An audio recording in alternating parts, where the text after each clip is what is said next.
A new fault line has opened in global diplomacy as Washington pitches a bold alternative to the United Nations. China has now stepped back, rejecting the US-led Gaza Board of Peace with a blunt message about power and legitimacy. What was framed as a breakthrough peace mechanism is fast becoming a test of global influence. The United States is pushing a bold diplomatic experiment. President Donald Trump has formally launched what he calls the Board of Peace, a new body meant to oversee ceasefires and post-war planning, starting with Gaza.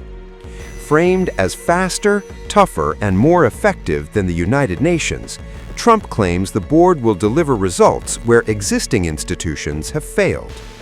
But within hours, Beijing made its position clear. China has declined Washington's invitation to join the Gaza Board of Peace. The message came not from Washington or New York, but from New Delhi via Yu Jing, spokesperson for the Chinese embassy in India.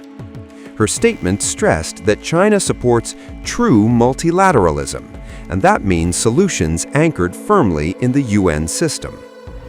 China's rejection is about more than Gaza.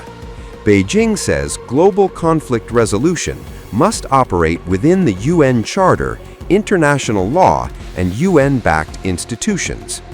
Trump's board, by contrast, is pitched as an alternative, even a rival to the UN. At Davos, Trump openly criticized the United Nations, saying his board would do the work the UN should have done. Trump chose the World Economic Forum to give his initiative global visibility, but the timing backfired. The Gaza plan was overshadowed by Trump's Greenland threats, and then his dramatic retreat from them. By the time the Board of Peace was inaugurated, attention had shifted, and the guest list revealed deeper problems. Key U.S. allies stayed away. The United Kingdom and France declined to attend. Germany's leadership was notably absent.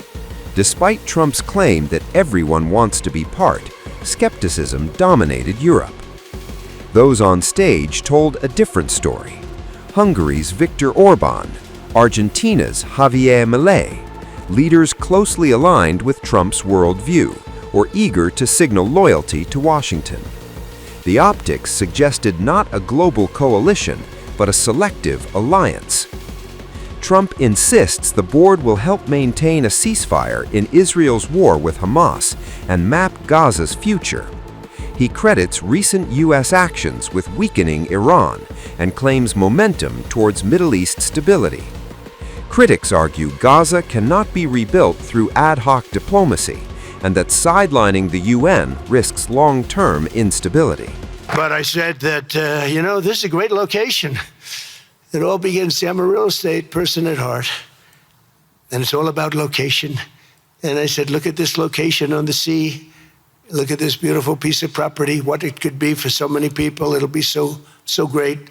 People that are living so poorly are going to be living so well. But it all began with a location. That's the vision. They look out on the waters, and very few places are like it. So we put together a team that's outstanding, a team that's done it before, a team that I think has done tougher jobs, if you want to know the truth. And we have many others that have signed up, and they all want to be members of the Board of Peace because it really will be important. This is not going to be a waste of time. We waste so much time on things that never happen. This will happen, and it's already happening. Thank you very much, everybody. It's a great honor to be with you. Thank you. Thank you. And, of course, the war in Gaza, which is really coming to an end. We have little fires that we'll put out, but they're little. They were giant, massive fires, and now they're down to little fires, so we can put them out very easily. We have 59 countries that are involved in peace in the Middle East. Many of them not in the Middle East. They're near the Middle East, but they're not in the Middle East. And many have said that if Hamas doesn't do what they promised they would do, and I think they probably will, but they were born with rifles in their hands. They were literally born. The first day they had a rifle put into their hands, but they have to give up their weapons. And if they don't do that, it's going to be the end of them. But many countries have told me we want to go in and do it, and they really aren't countries that you traditionally think of as being involved in that. But that's the fire. Hezbollah in Lebanon, we have to do something about that. But these are, I call them remnants. They're small remnants compared to what it was before. It was massive, large, powerful countries fighting each other. We captured the outlaw dictator Nicolas Maduro, and the people of Venezuela are very happy about it. And we're having great relationships with the new leaders of Venezuela. The relationships have been good.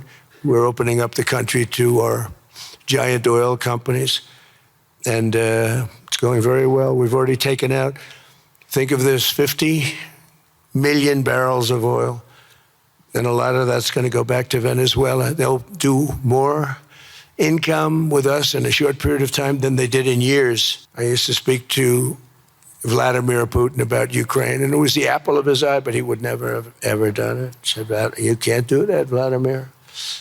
As part of this historic record of major peace initiatives, today we're announcing more details regarding the Board of Peace, so important. This board has the chance to be one of the most consequential bodies ever created, and it's my enormous honor to serve as its chairman. I was very honored when they asked me to do it. We're going to be very successful in Gaza. It's going to be a great thing to watch. And we can do other things. We can do numerous other things. Once this board is completely formed, we can do pretty much whatever we want to do. And we'll do it in conjunction with the United Nations. You know, I've always said the United Nations has got tremendous potential, has not used it. But there's tremendous potential in the United Nations. And you have some great people at the United Nations. But so far it hasn't. You know, on the 8 wars that I ended, I never spoke to the United Nations about any of them.